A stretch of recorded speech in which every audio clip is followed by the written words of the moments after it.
Giklaro sa Department of Trade and Industry nga dili pa mutaas ang presyo sa mga basic goods sama sa mga dilata, kape ug gatas hangtod na sa April 16.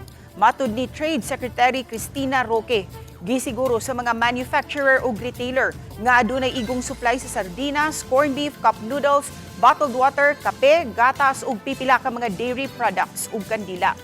Samtang gibutyag sa Department of Agriculture nga posibleng musaka ang presyo sa mga utanon ug agricultural products sa buwan sa Mayo o kaha Hunyo. Musaka usab ang presyo sa karne sa manok ug baboy tungod sa pagsaka sa presyo sa mga imported feeds.